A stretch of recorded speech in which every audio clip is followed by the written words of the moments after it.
Jimmy Garoppolo stays with the 49ers as the backup quarterback, taking an $18 million pay cut on his base salary to stay put and be the backup to the quarterback who supplanted him. And Trey Lance's ascension to QB1 put Garoppolo on the trade block. The team back in May gave him the opportunity to start seeking a trade. That's how long he was looking for trade. And he was able to, in looking for a trade partner, talk salary with him. The Niners are like, go find what you want. That's the least we could do to owe you. And then not only did he not get traded, they were ready to just basically go sit out the entire training camp season to see if anybody else was going to get hurt so he could be traded away then. Because the trade partners weren't making themselves available to the liking of everybody, I guess.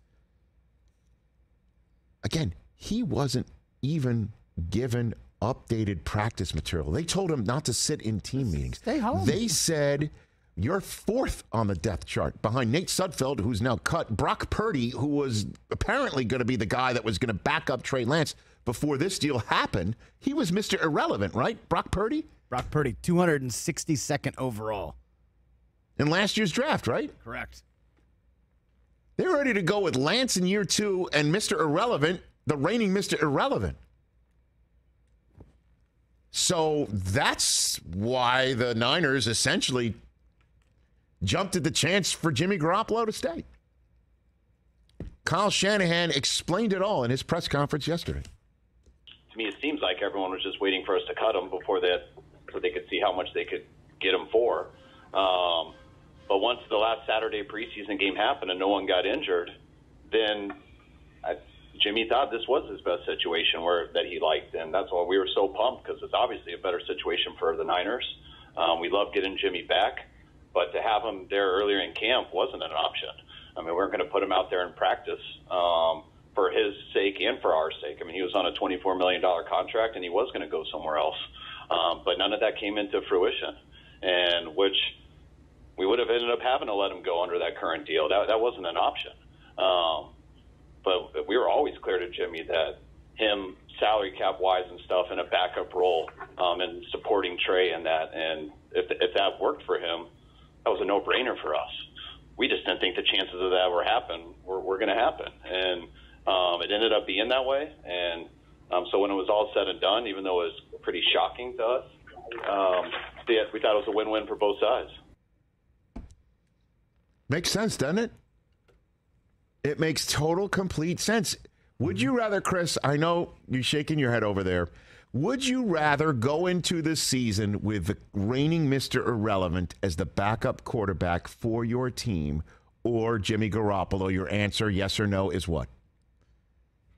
Your answer, yes or no, is what? Just go ahead and say How much do I really care about the development of the guy I've said is going to be the starter? Excuse me. I'm asking you in this box of, would you rather have the reigning Mr. Irrelevant as your backup quarterback of a team that can win the Super Bowl, or Jimmy Garoppolo as your backup quarterback with the salary that is commensurate with a backup quarterback of his caliber? $6.5 million or like $400K? Yes or no? What would you do? I'd rather have Brock Purdy. Come on, Chris. Dude, remove the Trey Lance from it. You can't. I'm asking you to do that for the moment. Just roll with me right here. Yes, in a vacuum, you want Jimmy G as your backup. There you go. Now, to your point, it is not a vacuum. It's not a vacuum at all. But the head coach believes he can create that vacuum. That's insane, and this that's is what he had and insanity. This is what he had to say about Lance handling the development. Trey was great. I mean, there was no problems with it at all. I mean, I told him the exact same things that I told Jimmy. Why we were the options of bringing Jimmy here, that it had to be in a backup type deal, which Jimmy knew that was his option, and that was the only option. And we told that to Trey also, and I mean, Trey and Jimmy have a great relationship. I think Trey actually likes having Jimmy in the building, and Trey was very grateful to how Jimmy was to him last year. And we feel very strongly from the two people that Jimmy will give that back to Trey this year. He'll do for Trey what Jimmy did for him in the year before. There you go, paying it forward. That as the kid that threw the first touchdown pass of the year for the 49ers, the starting quarterback, cool with it. As the kid who came in twice to start while the starting quarterback got hurt, the starting quarterback, cool with it. Starting quarterback, cool with all of Trey Lance wanting as many reps as possible, knowing that. The starting quarterback, cool with it. Now it's time for that same quarterback to still pay it forward, to not keep shoving the young quarterback to the point where the young quarterback feels like he needs to look over his shoulder, playing the role that Kurt Warner said he played for Eli Manning, which was when he came in and almost saved the team's bacon while the youngster was struggling. After Coach Coughlin turned to Eli when the team was 5-4, midseason, made the change to Kurt Warner. Kurt said he went to Coughlin after Kurt almost came back and won a game against the Ravens that Eli couldn't finish. Got to tell the press, I'm still the backup and Eli's still your guy. That's the role that Jimmy G needs to play in San Francisco, and it appears that that is the role that Kyle Shanahan expects him to play. Here's the issue. If I may give voice to what you're thinking, Christopher, and you can do the same yourself in a moment. The question is, with that door of doubt, the dreaded door of doubt, big door, being there with Garoppolo's presence that would not have been had Brock Purdy been the backup. It's going to be Lance's gig, do or die, highs and lows, screw-ups and successes, no matter what, when the backup is the reigning Mr. Irrelevant.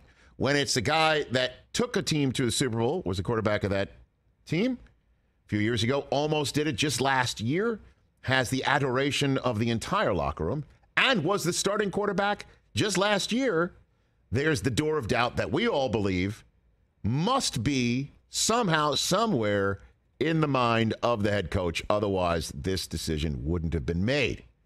That the decision isn't because, man, if the starter gets hurt, our season's over. We're not going to hand it off to a rookie that was the last pick in the draft. We're not doing that. So might as well have the old hand that everyone loves and doesn't need to learn the playbook or the locker room or the way to the office. Knows everything. Should have that guy. As long as he understands that's his role. A lot of people think, no, he's there because Lance might not be the guy. The door of doubt is somewhere within Shanahan's mind. So if that's the case, the burning question, Chris, if you don't mind me using your... Well, we're getting to the Niners probably in a couple days. Okay.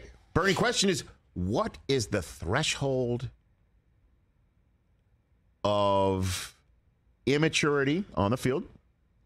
The threshold of inconsistency? Yep. The threshold of lack of success? Where does that threshold live in Kyle Shanahan's heart and mind? What's the breaking point? Where does that exist? Is it in wins and losses?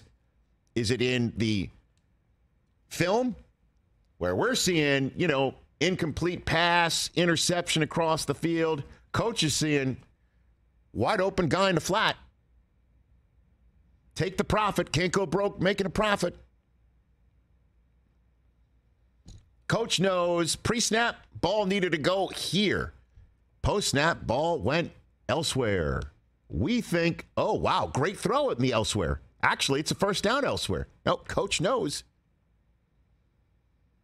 Should have gone there. Could have had a touchdown right. on the other side. All of that stuff. Where is that threshold for Kyle Shanahan? That's the question.